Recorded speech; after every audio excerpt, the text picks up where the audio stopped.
Welcome to Novara Live. I'm Michael Walker. It's budget day. I feel like they are happening more often than they used to. Maybe that's just me. Anyway, this time it's different because we've got a Labour government for the first time in 14 years. A Labour budget. Was it worth the wait? We'll be discussing that later in the show. I'll be joined by Dalia, Gebrial. Before that, I'm going to be joined by economist Jonathan Portes.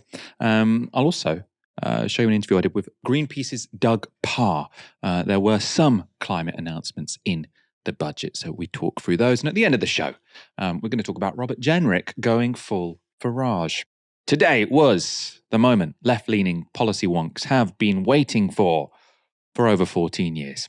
A Labour budget, which included big increases in taxes, spending and borrowing. Before getting into all the details, though, this is how Rachel Reeves began her speech. It was by laying out the principles that she said were guiding her decisions. The last government made cuts of £20 billion to employees and self-employed national insurance in their final two budgets. These tax cuts were not honest.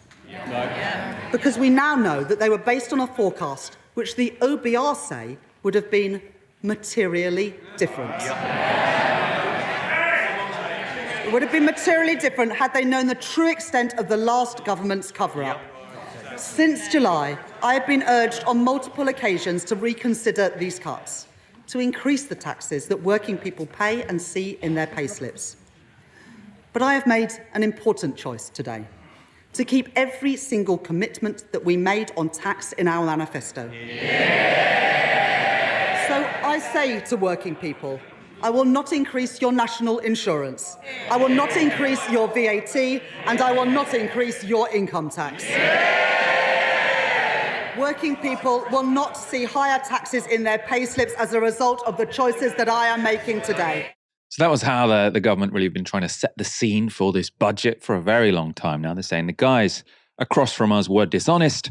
She's saying that when they announced their cut to national insurance, they hadn't been honest with the OBR, they hadn't been honest with the public. And I mean, the implication is we couldn't really afford them. She's saying, I'm not going to reverse them though, because we promised during the election we wouldn't reverse those cuts to national insurance. So I got to find the money elsewhere.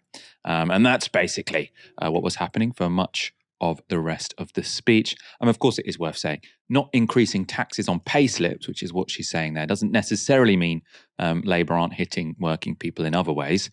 For example, the 50% hike in the cap on bus fares, announced in this budget, or announced earlier in the week, but in this budget, which is sure to hit commuters across the country, especially lower income ones outside of London. So strange decision to make there. When it comes to revenue raising, though, this was a budget that focused on businesses and the wealthy, with tax rises totalling £40 billion overall. In today's budget, I am announcing an increase in employers' national insurance contributions. We will increase the rate of employers' national insurance by 1.2 percentage points to 15% from April 2025. And we will reduce the secondary threshold, the level at which employers start paying national insurance on each employee's salary, from £9,100 a year to £5,000. This will raise £25 billion per year by the end of the forecast period. Today, we will increase the lower rate of capital gains tax from 10 to 18%, and the higher rate from 20 to 24%, while maintaining the rates of capital gains tax on residential property at 18 and 24% too.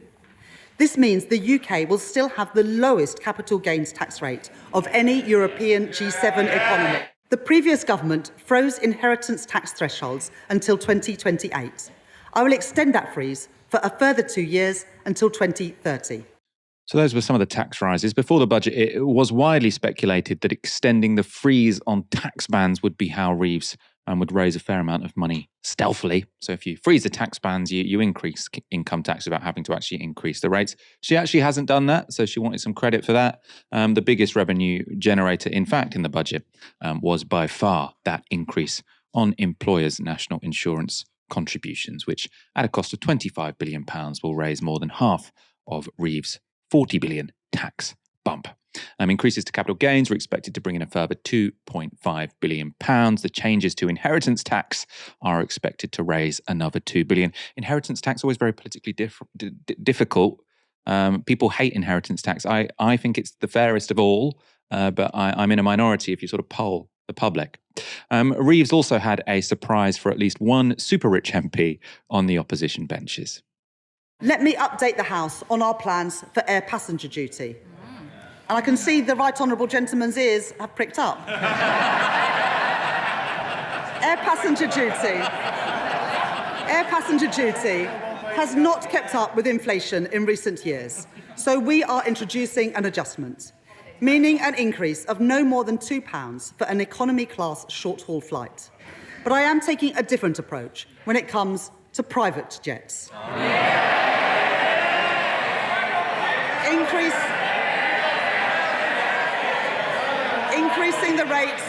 Increasing the rate of air passenger duty by a further 50%.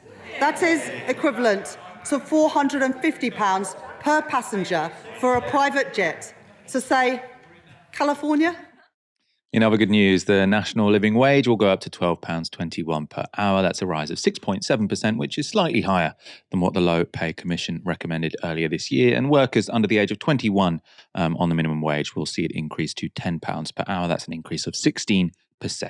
And when it comes to direct spending, pledges included an extra £2.9 billion on defence, an extra £6.7 billion allocated for education investment next year, and £1.4 billion of that is earmarked for rebuilding over 500 of our crumbling schools.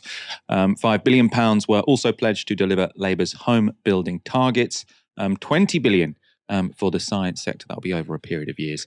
And Reeves promised money to complete the HS2 railway line from Birmingham to Euston. Of course, I think she should have gone up to Manchester and Glasgow and Leeds, but there we are.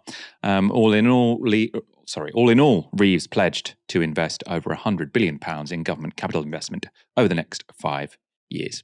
When it comes to spending in the immediate term, though, there was only ever going to be one big winner. In the spring, we will publish a 10-year plan for the NHS to deliver a shift from hospital to community, from analogue to digital, and from sickness to prevention. Today, we are announcing a down payment on that plan to enable the NHS to deliver 2% productivity growth next year. These reforms are vital, but we should be honest. The state of the NHS that we have inherited after, and I quote Lord Darcy, the most austere decade since the NHS was founded, means that reform must come alongside investments. So today, because of the difficult decisions that I have taken on tax, welfare and spending, I can announce that I am providing a £22.6 billion increase in the day-to-day health budget and a £3.1 billion increase in the capital budget over this year and next. That's a lot of money. Reeves' spending plans far outstrip the additional £40 billion raised through taxation, which means the money's got to come from somewhere. Where is it coming from? Well, Reeves has changed the fiscal rules she'd imposed on herself ahead of July's election. I am confirming our investment rule. As set out in our manifesto, we will target debt falling as a share of the economy. Debt will be defined as public sector net financial liabilities, or net financial debt for short. Net financial debt recognises that government investment delivers returns for taxpayers. By counting not just the liabilities on a government's balance sheet, but the financial assets too. This means that we count the benefits of that investment, not just the costs. That neat accounting change, so essentially redefining government debt, is thought to have freed up as much as £57 billion in extra borrowing, without breaking the government's debt as a share of GDP rules. To discuss the budget, I'm joined by Professor of Economics at King's College London and former Chief Economist for the Cabinet Office, Jonathan Portes. Thank you so much for joining us. As I said earlier, we've waited 15 years for a Labour budget. Was this worth the wait? Well, it's certainly a pretty significant budget. This, as you said, there's large increases in tax in taxes to pay for improved public services and large increases in borrowing to pay for increased investment. So it is a pretty big budget. It's a pretty big shift, and it's a pretty big gamble, I think, or not gamble. I think, it's a clear and coherent strategy, but its success, both economic and political, rests on two things. First of all, that they can translate the big increases in spending, particularly on the NHS, into visible improvements in the public services that we use, so that people think these tax increases are actually worth it. And second, can they translate these big increases in borrowing for investment into improving the medium-term growth prospects of the economy? Because there's no point in borrowing and spending that money on investment unless it generates a return, an economic and social return in the form of higher growth in the future. What do you think about the way these tax rises have been targeted? I know some people are saying they would have liked to have seen higher increases on capital gains tax to sort of equalize it to some degree with income tax. But most of this has gone on to employers paying national insurance contributions. What will be the effect of that? I've sort of seen critics saying, she's saying this won't affect workers because it's not in their pay slip, but actually this will have an indirect hit on wages, for example, or employment levels overall. It will have an indirect effect on wages. And that's a feature, not a bug, in my view. As she said, the cuts in employees' national insurance made by the previous government were entirely cynical and irresponsible. And so this effectively, in economic terms, doesn't quite reverse them, but it's sort of the closest you can get to reversing them without actually reversing them is to compensate for a fall in employees' national insurance with a rise in employers' national insurance, which will eventually mostly get shifted back to the employees. So it's not the most honest way of doing it. It's not the most economically optimal way of doing it, but it's not actually a bad outcome given the irresponsible actions of the previous government. So I think she's made the best of a bad job here, quite frankly. That's interesting, though. But I suppose from a best of a bad job, in the sense of she's reversed a policy which you thought was wrong within the pledges they made in the manifesto. It does sound a little bit dishonest, though, if she's sort of bragging in the budget that she's managed to not increase national insurance for employees. But what you're saying is increasing it on employers. I mean, it's essentially the same thing. The overall effect will be the same. Is that what you're saying? Pretty much, yes. I mean, not quite. There's lots of wrinkles, and it'll it takes time for it to feed through, and there are other reasons why it won't be quite the same. But to a very large extent, it is. And as I said, and yes, it's not entirely honest, and many of us would have preferred it if she just said, well, this was a completely irresponsible tax cut, should never have been made, we're going to reverse that. But for political reasons, they didn't. And so, as I said, I think it's not, this is not the best way of getting where we've got to, but it's probably not, as I say, I think it could have been a lot worse, and it is making the best of a bad job. Let's look at some analysis from the Office for Budget Responsibility. This is another thing that happens on Budget Day. They publish their projections, and their analysis shows that this budget will be the fiscally loosest, if that's a phrase I can use, since 2010, of course, with the exception of the COVID pandemic, when we, had a massive deficit, of course. That's all, of course, thanks to these changes made by Reeves. They project annual deficits will increase by an average of 1% over the next 5 years. The budget will also increase public spending considerably compared to Conservative plans. So under the Tories, the OBR had projected public spending would fall to just over 42% of GDP. Reeves's budget means they project it will stay above 44%. But this doesn't look set to do that much for GDP growth. So next year growth is projected to be 2%, which is slightly higher than it had projected to be in March. But for all years after that, growth projections have been downgraded. In 2027, 2028 and 2029, growth is projected to be just above 1.5%.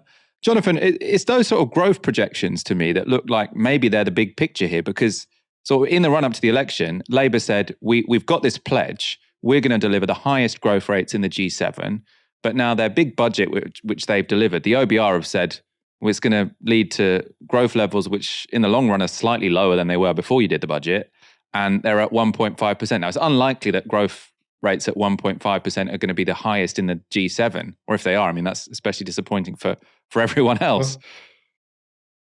I think that's a bit unfair. First of all, the downgrading of growth is for other reasons. The OBR actually says the budget itself pushes up growth by a small amount. But the basic point is, if you raise taxes and spend that money on public services, the first order impact on growth is not very large, right? It doesn't change the overall supply-demand balance of the economy very much.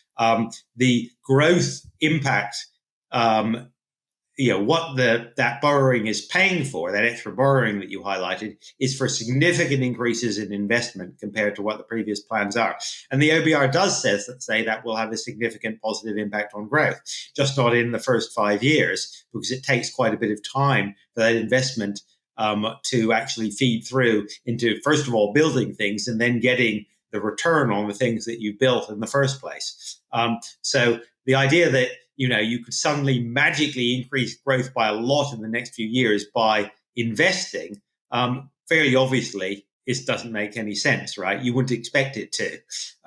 So I don't think that there's, now you can criticize their strategy on a number of grounds. You can say, well, this public investment won't really generate this long-term growth. It won't be spent efficiently. We won't be able to spend it well because we're not very good at it, or that raising taxes and public spending is bad for growth.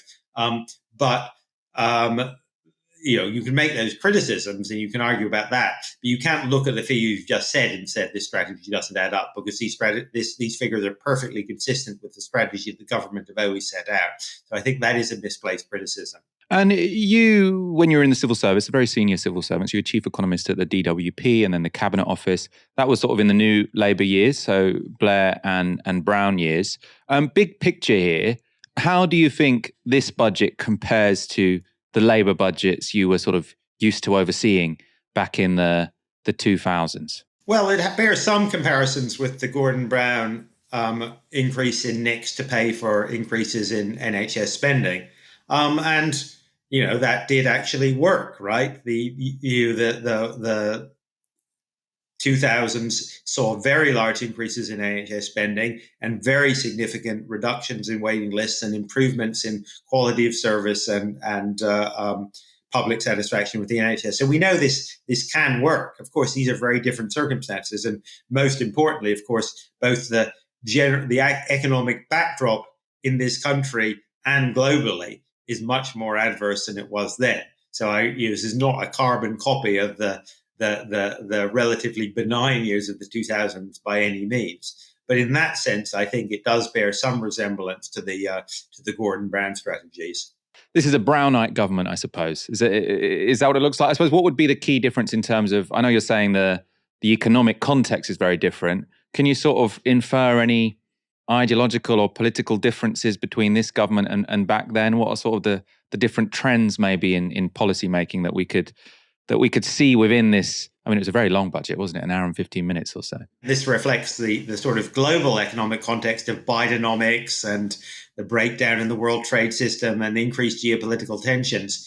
But the Brown-Blair deal was very much increases in tax and spending to finance improved public services, but a pretty small L liberal, market-oriented approach to the economy in general.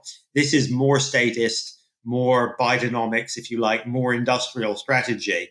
And there are large increases in investment in what the government thinks are the industries of the future here today as well. So it is a bit of a gamble on the British.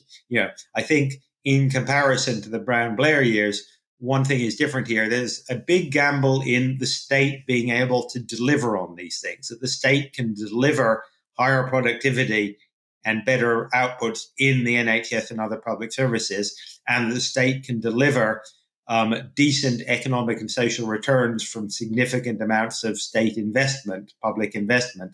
And that's a gamble. As I say, I think it reflects changes in the overall economic environment as well as in the particular ideological complexion of today's Labour Party. But I think that is a big difference. It sounds like you're relatively sort of positive from an economics perspective about sort of the big picture when it comes to this budget. I suppose it might be the case that many people in the public the things they really notice are the things that seem like a bit of a slap in the face to them. So there was, of course, the freeze to the winter, not the freeze to the winter fuel payment, sorry, the means testing of the winter fuel payment. Earlier this week, Keir Starmer sort of pre-announced the increase in the cap on bus fares from £2 to £3. Do you think Labour have made some political mistakes in terms of trying to make relatively small amounts of money by, I suppose, doing things that look like, well, in those cases, they're targeting pensioners or targeting bus users? Are there some sort of mistakes they're making that might, in a political sense, outweigh what you seem to think are sort of reasonable intentions in this budget? I mean, I think the short answer is, I mean, there are obviously a load of little things that I don't like. I certainly wouldn't have frozen fuel duty. I think that's completely crazy, absolutely bonkers, and very retrograde. I probably would have done something. Maybe I would have done something different on bus fares. I don't know. I think the winter fuel allowance thing was perfectly sensible, just badly handled. So there's all sorts of little criticism, but on the big picture, I'm not sure that it matters that much. Look, the big picture is we've hiked taxes by quite a lot, which will reduce workers' incomes over time, and we're putting it in the NHS. And the gamble there is twofold. First of all, that people actually care more about the quality of the health service and other public services, but first and foremost, the health services that they get, that they're deeply unhappy about the current state of the NHS, which I think is absolutely right. And that the government can actually use that money and significantly improve the NHS. And if they do that, right, if they do repeat what happened in the 2000s in terms of those improvements to waiting lists from a much worse situation, I would say, than even they inherited in 1997, they can improve the NHS and other public services. If they can get back to, not having trials being delayed by 2 years because there's no courts. We can actually have the police arresting people and putting, and bringing them to court. If we don't have to wait around in accident in A&E to get our mothers seen, as I did quite recently, then we'll forgive them for slightly, playing fast and loose with their promises on tax and putting up taxes on us. That's the bottom line. If they can deliver those improvements, I think, then the public will be reasonably content. If they don't, if we just get higher taxes without restoring public services, then quite understandably, the public will be very pissed off indeed. That's really interesting. Jonathan Portes, thank you so much for joining me this evening. Thank you. Let's look now at some of the other reactions to the budget. The Tories are constitutionally obliged to oppose whatever the Labour Party suggests here. This was Rishi Sunak's last attempt at opposition before he stands down as Tory leader this weekend. Time and again, we Conservatives warned Labour would tax, borrow and spend far beyond what they were telling the country. And time and again, they denied they had such plans. But today, the truth has come out. Proof that they planned to do this all along. Because, Madam Deputy Speaker, today's budget sees the fiscal rules fiddled. Borrowing increased by billions of pounds. Inflation-busting handouts for the trade unions. Britain's poorest pensioners. Britain's poorest... Order! Just as we respected the Chancellor and heard her speak, we will hear the Leader of the Opposition. Speaker, Britain's poorest pensioners squeezed, welfare spending out of control, and a spree of tax rises they promised the working people of this country they would not do.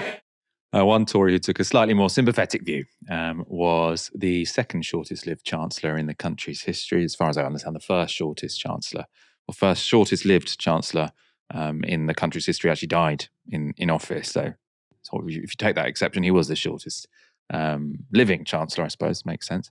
Writing for the newspaper, Kwasi Kwarteng said, "This being sacked was humiliating. Now Reeves is cleaning up our mess." They say people don't... I'm sure he didn't write that headline because that's Very damning thing to have under your picture. In the article, he says this, which is something he would have written. For Rachel Reeves, it was a difficult situation. I know how little room there is. Poor growth rates have condemned this country to higher taxation to pay for our public services. The situation Reeves inherited was structurally difficult. In broad terms, public expenditure has expanded considerably, almost entirely as a consequence of dealing with the adverse effects of COVID-19. Meanwhile, growth rates had more or less stagnated. For this reason, tax rates were going to rise. Conservatives like myself should be honest, the highest tax take since the 1940s occurred under the Conservative government in 2019 under Boris Johnson, having won the leadership contest in 2022. The subsequent attempt by Liz Truss and me to reverse that trajectory was too dramatic and abrupt a shift. I can see that clearly now. Seemed quite self-aware, really, that, didn't it? Dalia, welcome to the show. Let me know what you think about Kwasi Kwarteng. I mean, clearly Kwasi Kwarteng has gone to therapy or something, because he's managed to sort of take a modicum of ownership over the crisis that he caused in the British economy, something that his colleague Liz Truss has very much not been able to do, instead blaming the radical left-wing institution that is the IMF for sabotaging her and, using this as a reason to go and bolster the Trump project in the US. So I guess compared to that, it's quite nice to see a little bit of accountability being taken by Kwarteng, maybe because he's sort of stuck here in Britain and hasn't made that transition to the US. He sort of feels like he has to face it a little bit more. But, when it comes to this budget, I think it's important to, look at the politics of this and sort of zoom out a little bit and look at what this budget represents at this historical juncture. Because I think it can be really easy, especially because of the particular kind of budget this is. It's very easy to kind of get very focused on the technocratic details. But really, to me, this is about what does the first Labour budget in an era of polycrisis tell us about how this Labour Party is going to deal with polycrisis. Because, as you sort of mentioned at the beginning of this segment, Michael, this is a really important budget, because not only is it kind of the first budget for Rachel Reeves, but it's the first budget of the Labour Party. And it's not often in Britain that we see a transition between parties. It's not often that we get, it happens once every 15 years, maybe normally. And typically the first budget of a new party is epoch defining. It is era defining. When Gordon Brown, announced investments in welfare and announced, the independence of the Bank of England, that had ramifications on our economy for decades afterwards. When Osborne used his first budget to announce austerity, we know that fundamentally structured, the remit of economic policy that was to follow for the next 10 to 15 years. And so this is really significant because it kind of announces what the economics of this next era of British politics is going to look like. And it's also converges with a really important historical moment, which is that, again, unlike a lot of previous budgets, I feel like we really are in this era where history is being made. The status quo is kind of crumbling underneath our feet. We've got this major systemic threats of climate breakdown. We have, a live stream genocide that I think has really reshaped how people are interacting and relating to politics and relating to the idea of the establishment and the status quo.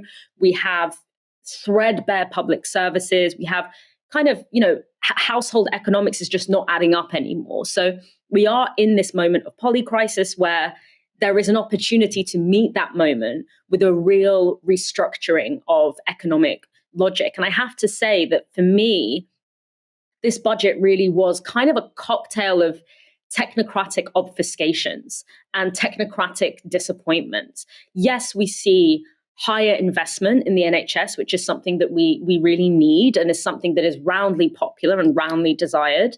And the increasing of investment is good. But unfortunately, I think there's two problems with this. The first one is that Rachel Reeves has increased investment in kind of infrastructure and fixed capital in that Bidenomics sense, but is not also investing in people.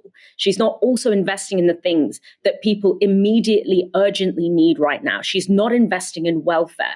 And we see this in her approach to, for example, scrapping the bus tax outside of London. We see this in scrapping the winter fuel allowance, or at least making it means tested. These are policies that are going to directly impact people in the short term. So whilst there is that long-term infrastructure spending that is important, although I would say that a lot of that is going to go to private companies who are going to be contracted to build these infrastructural projects, that's another sort of problem here. But fundamentally, the issues that people are in many ways in an emergency state right now, that we are still seeing a welfare austerity approach. And that investment in infrastructure without investment in people, to me, is not the direction that I would want to see Rachel Reeves go in.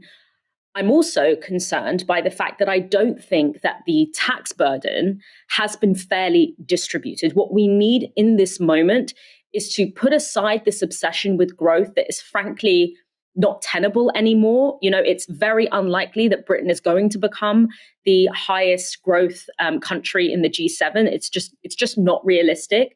And even if we did see an increase in growth by 2 to 3%, which would be the most we've seen in nearly 20 years, the amount of money that would raise is very little in comparison to what we actually need when it comes to immediate welfare spending and immediate spending. And yet, the tax growth, the tax increases that we are seeing do not amount to the kind of wealth redistribution that we need. So for me, if we are really going to meet this moment in which we have, an economy that is destroying our climate, we have everyday people on their last legs economically, we need to be looking at a proper wealth redistribution strategy. And especially in the context of climate crisis, seeing a policy, instead of getting a proper green industrial strategy that really looks at taxing the very wealthy and doing windfall taxes and doing these bold tax moves in order to finance and fund a green industrial strategy, and a strategy that makes sure that those people who are on the breadline, who are on the front lines in this country of this poly crisis, are resilient, are able to be resilient, because they literally they don't have their homes crumbling around them. They aren't struggling to pay for heating. They are able to get welfare benefits if they're not well.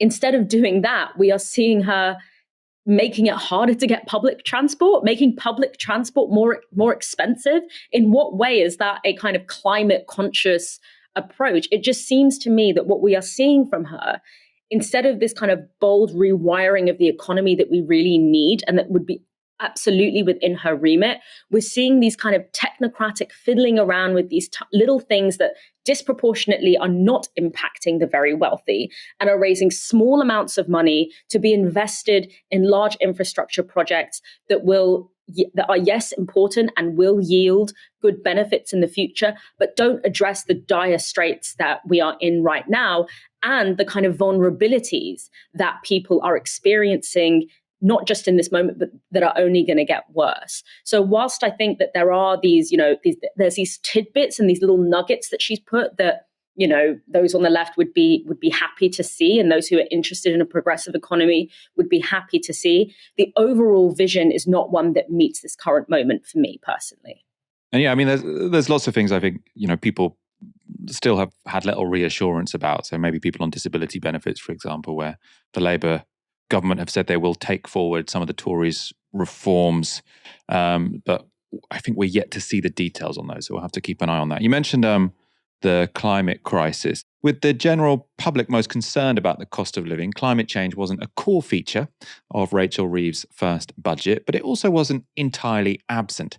And alongside an increase in fuel duty on private jets, Reeves announced this. Today, I am providing funding for 11 new green hydrogen projects across England, Scotland and Wales.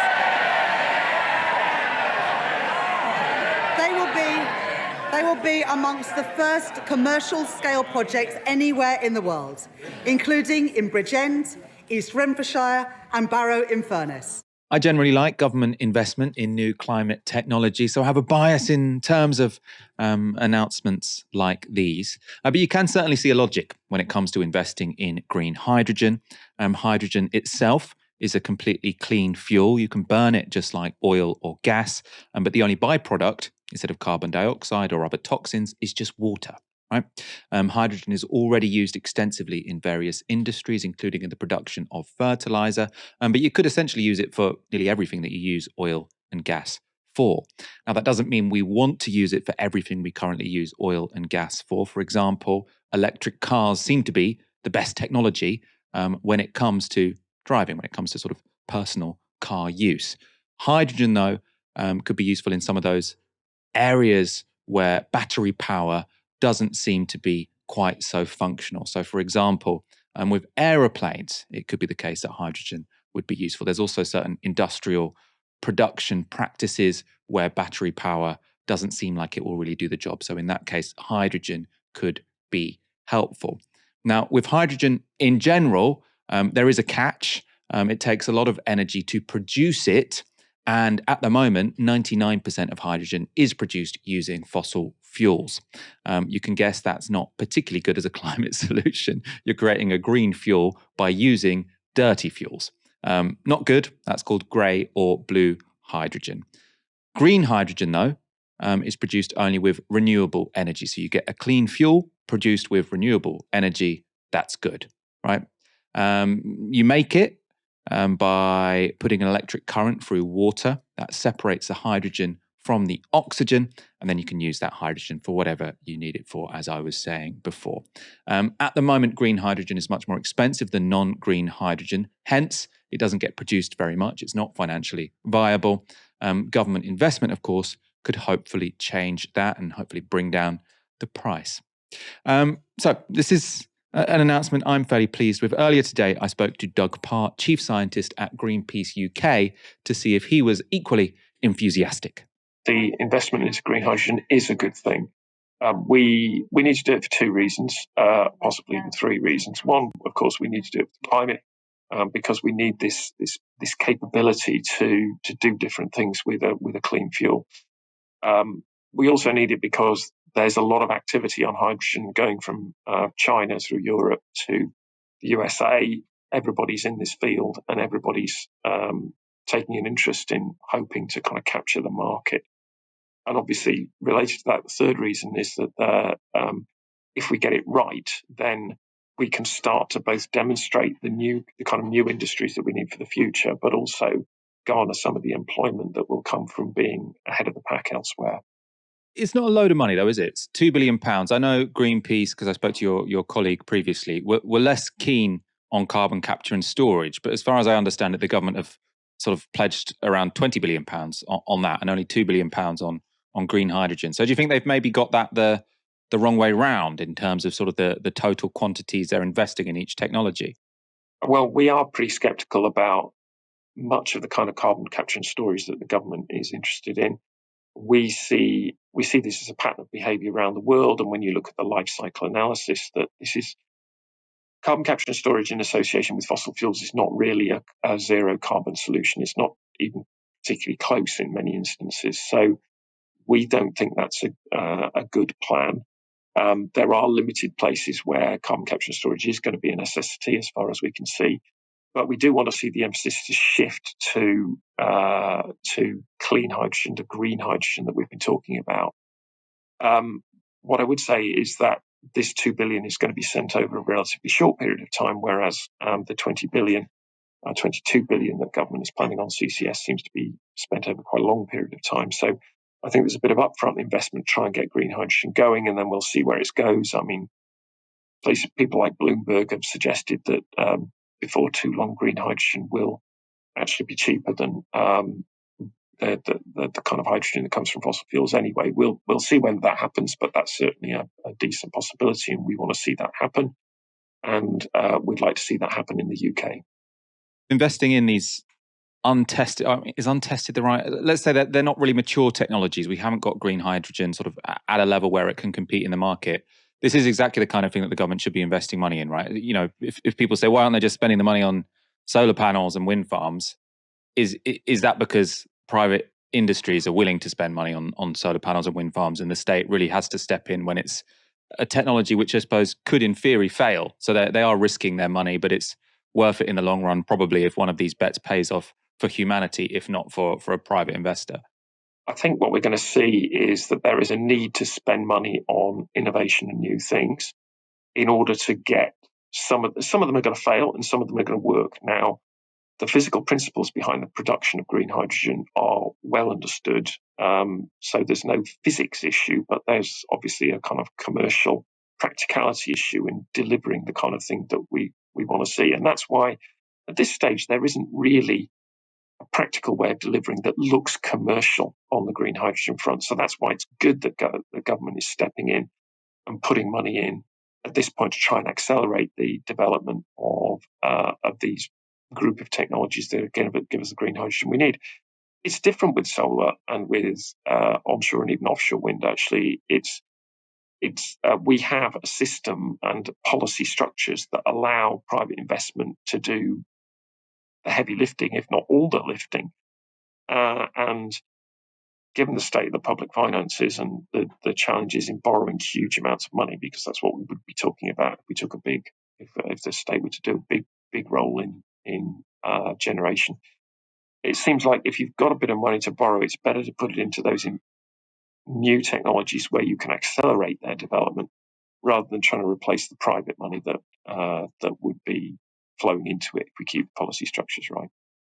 What did you make of the budget more generally? So I know sort of people have been complaining, I think rightly, that sort of bus fares are going up, or the cap on bus fares has been increased from £2 to £3, while fuel duty has been frozen. So that might seem to be benefiting road users over car users over bus users. Also, though, an increased levy on private jet users, I imagine that's something Greenpeace would support. What's your sort of overall assessment of what was announced today? It's mostly going in the right direction. I think you've absolutely nailed the bit that we were most unhappy about, which is that buses, I mean, they don't get a lot of airtime and they're not very sexy, but they are so vital to so many rural areas, and even urban areas. You know, I think about Birmingham and Leeds. That these are areas that are very reliant on buses and people getting from one side of the city to another to access jobs and education and training and all that kind of thing. You know, buses are really vital, and to have that cap lifted whilst you make it cheaper for car users just seems to be the wrong thing. But it sits within a budget where actually there were a lot of things that were going in a reasonably decent direction. So we talked about the green hydrogen. There's also a movement to start putting money into and growing this amount of money going into green homes over a long period of time. The capital spend on transport was mostly pretty decent. You know, there was the Transpennine route, which is good. Electrification, some public transport schemes, a bit more devolution of power to local mayors. So overall, I think there were, and another thing that was really important to us was that the contrary to reporting that we had seen, that DEFRA budget was not slashed. So DEFRA being the Environment, Food and Rural Affairs Department, so it looks after our environment. They managed to keep a budget that doesn't require them to make grotesque cuts, which was in some ways a bit of a win. It needs to be better, but it's not a heavy loss. So overall, I mean, I think our assessment was some good steps. Needs to go further. Pity about the bus fare cap. And before I let you go, because this is something that really fascinates me, this idea of sort of getting the government to invest in untested sort of technologies, the kind that we could export, basically. That's why I think it matters so much, because if you end up then with Chinese companies and Indian companies being able to use them, you've really multiplied the effect of that investment.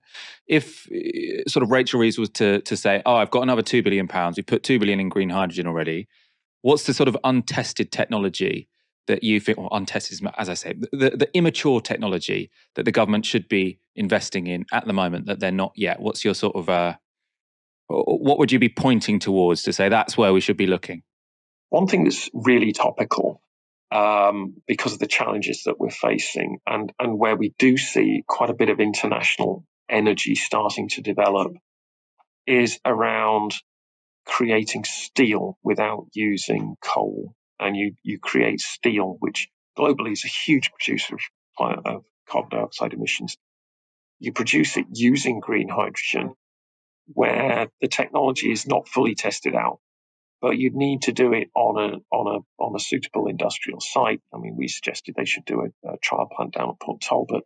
You can see the same issues as hit Port Talbot, where whatever it was, 2,800 people made redundant.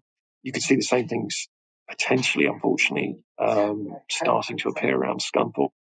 And really, we'd like the government to get hold of that issue and say, well, look, we're going to try and become a player in this clean steel technology rather than having our steel industry continue to decline. Because if we're going to reindustrialize and not deindustrialize, then we need to start making stuff here and making it cleanly. Because if all we're doing is importing our steel or our iron from places where they're burning huge quantities of coal to produce it, that's not an environmental win. It might not be on our balance sheet, but it's not an environmental win. So, if you like, the deep green proposition is make it here and make it clean. And if we do that, that's the kind of thing that we want to see. And steel, it seems to me, is actually right at the point where we need to be making that kind of ambitious and bold decision to try and do something different to just watching ourselves disappear in terms of our industrial heritage. That was Doug Parr speaking to me earlier today. I like a climate story which is relatively positive. So green hydrogen seems to be something to keep an eye on. On Tuesday, Merseyside Police announced they were adding 2 extra charges against Axel Rudakubana, who is accused of murdering 3 young girls in Southport 3 months ago. It was those tragic murders that led to days of racist rioting across England and Northern Ireland. And the confirmation of these extra charges threatens to reopen some of those wounds.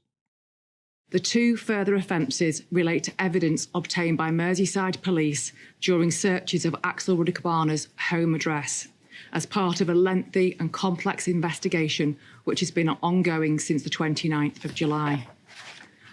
The additional charges are the production of a biological toxin, namely ricin, contrary to Section 1 of the Biological Weapons Act 1974, and possession of information, namely a PDF file entitled Military Studies in the Jihad Against the Tyrants, the Al-Qaeda Training Manual, likely to be useful to a person committing or preparing to commit an act of terrorism, contrary to Section 58 of the Terrorism Act 2000.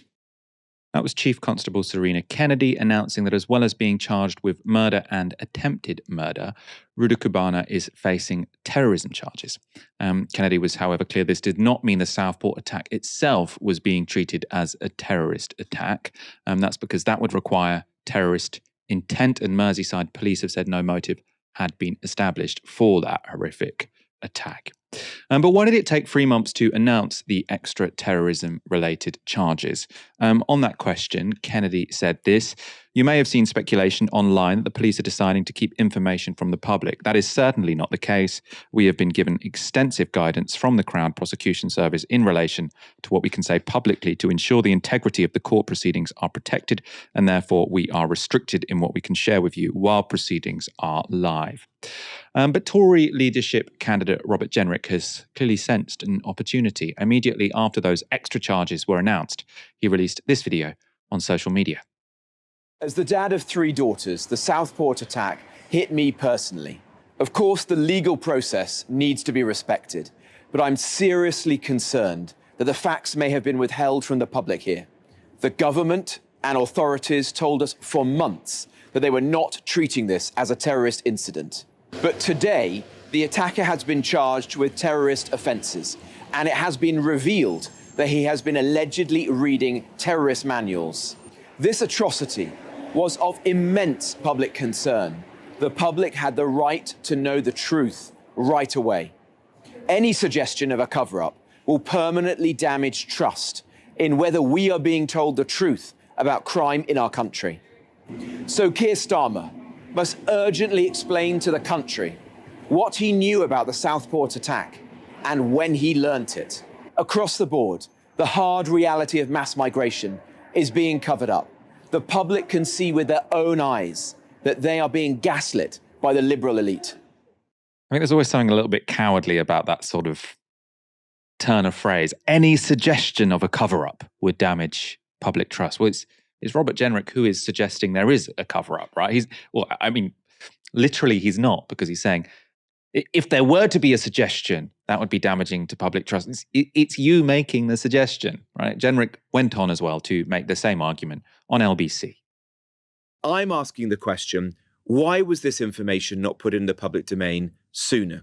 Any suggestion of a cover-up would do permanent damage to the public's trust in the police and the criminal justice system. And so I would like to know, on behalf of the public, why was this information not put in the public domain? When did Keir Starmer know about this? And why did he not speak about it sooner? And it speaks to a broader issue here, which is around public trust in the criminal justice system. I don't want our country to become one like some European countries such as Germany, where the authorities and the media hide away from difficult cases, don't report without fear or favour, out of concern for community relations and community tensions. That is a dark path to go down. I want the police and our public figures like the Prime Minister to be honest with the public. The state shouldn't be lying to the general public. Transparency is important. Sunlight is the best disinfectant. So again, I'm not saying the state was lying to the public, but if the state were lying to the public, then that would be worrying, wouldn't it? So what are you alleging here? Right? Jenrick has, of course, clearly been playing politics over this, and he isn't alone. This was Reform UK's leader, Richard Tice. I think this is quite extraordinary, the release of this information at this time. It's taken 3 months. The idea that they didn't know very, very soon after that horrific killing about some of these details, you have to ask, as you say, when did the Home Secretary know? When did the Prime Minister know? And why were we not told earlier? And these are very serious questions that I think they've got to answer. My colleague and friend, Nigel Farage, was given all sorts of grief and abuse by many politicians, many in the media, for asking simple questions about what we were being told, were we being told the truth, the whole truth, based on what was known. And it's pretty clear now that, in fact, Nigel, once again, was right, and that we were not being told the truth. It was presumably those interventions by Jenrick and Tice that led the Speaker of the House, Lindsay Hoyle, to open Prime Minister's questions with this warning. I wish to remind the House that the following horrendous, terrible incident in Southport on the 29th of July, a suspect is awaiting trial, having been charged with multiple offences. That means the House Sub Judice resolution is engaged and references should not be made to the case. I know that all honourable members wish to see justice done in this case. It is therefore of paramount importance that nothing is said in this House which could potentially prejudice a proper trial or lead to it being abandoned. That warning from Lindsay Hoyle didn't stop Richard Tice from asking a question about the case in PMQs, with Keir Starmer being careful to answer only in general terms. Someone with a more thoughtful intervention today, though, was Jonathan Hall KC, who independently reviews terrorism legislation. I think these days, the difference between whether an attack is a terrorist attack or not a terrorist attack is often wafer thin. That's just because of the profile of people who are now involved in attacks, by which I mean lone actors. The police have been saying, I think rightly, and certainly my experience as well, for years, look, we often have people, and I'm not talking about this case in particular, who are acting on their own. When we look at their devices, they've got either nothing in terms of ideological material, they certainly don't release a manifesto, they're not part of any group, and if they do have material on their devices, sometimes it turns out there's lots of different sorts of material, so it's quite hard to say which flavour of ideology they might be trying to pursue. There are cases, it sounds bizarre, but it's absolutely true, where someone has got Al-Qaeda material, someone's got IRA material, someone's got extreme right material. And sometimes all that you can really say when you look at someone's devices is this individual is fascinated with violence. So Dalia, as Lindsay Hoyle said there, this is a live case. We don't really want to talk in any detail about Rudy Cubana or sort of speculate on motives or whatever. But sort of on a political level, what do you make of those interventions from Jenrick? I mean, from Tice, it's very much predictable. He's sort of just saying Nigel Farage was right all along. Although, of course, what the right-wingers were speculating was that this was an illegal immigrant. This is someone who came over on a boat. All of these various things which were patently untrue. People are now jumping on this. You know, the fact it seems that there was some sort of document that's seen as breaching terrorism offences. They're now saying, aha, we were right. The public have been lied to. What do you make of what's going on here? Yeah, I mean, I thought that was a really interesting interview with the KC there when he talks about how the line between violence that is considered terroristic violence and violence that is not is often very difficult. It's very blurry. I personally find terrorism to be a deeply political category of violence. I think if you're going to talk about, you know, ideologically motivated violence, I don't see how, you know, far right rioters tearing up the streets of Britain on the basis of a political belief that migrants shouldn't be allowed to live in Britain, how that would not be considered terrorism. But as I said, terrorism is a deeply political category, and to act like it's this kind of neutral arbiter of different kinds of violence is to kind of ignore the way in which terrorism has been used historically in a highly politicized way and is especially being used in a highly politicized way now. I do think it's interesting that, you know, when those rioters in the wake of the Southport tragedy were again tearing up the streets of Britain, attacking asylum seeker hotels, even though this case has absolutely nothing to do with asylum seekers, that when in the midst of that happening, all of these media outlets and politicians who have absolutely contributed to this culture of toxic racism in this country were falling over themselves to distance themselves from the consequences of their own actions, and then went on to say to celebrate the thousands of people who came out onto the streets to defend their neighborhoods, to defend their communities from fascists, after they had said the night before, you know, stay at home, the police will deal with it. It's interesting now to see that none of those lessons had been learned because there wasn't any sincere attempt to actually learn them. But I will give Robert Jenrick a modicum of credit, because actually he didn't find a need to distance himself from the kind of racist populism that led to those riots. He actually decided to throw some gas on the fire by saying that people who say or shout Allahu Akbar, which is a really ordinary Muslim prayer, that people who shout Allahu Akbar in the streets should be immediately arrested. So, you know, I guess he is somewhat consistent there. But you are right there to say, Michael, that this is kind of taking a leaf out of Farage's playbook. And that's not just because he's exploiting a tragic, horrible event in order to stoke up racial hatred, but because this specific trope of, you know, the police are soft on minorities. The police don't, you know, there's a two-tier policing system. You know, a lot of those fascists were saying two-tier care, that there's this specific kind of softness of the police towards Black and brown people, towards ethnic minorities. It's not just out of the Farage playbook, it's out of like the BNP playbook. You know, this is something that British fascists have been saying, you know, for decades now. And it's incredibly dangerous. It's a conspiracy theory, essentially. First of all, it's just simply not true.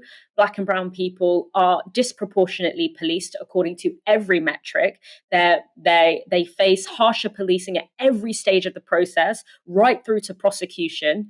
You know, from arrest to prosecution, all throughout that process, you are more likely to be policed excessively and harshly if you are from an ethnic minority. So it's categorically false. But also, it creates the implication there is that Black and brown people are this inherently dangerous group of people and the police aren't protecting you from it. The state isn't protecting you from it. And then the conclusion to that typically is either that the state needs to be more violent towards those people and they need to be violent in a way that we can all see and we can all feel. And if the state is refusing to do that kind of public excessive violence, which they actually do, you just have to walk past a detention center to see the kind of, disgusting violence that the state does to racialized people. But that if you can't see and feel that the state is doing enough to protect you from these violent people, then you have a right, a right of self-defense to take that into your own hands. And that culminates in the kinds of scenes that we saw in the wake of the Southport stabbings.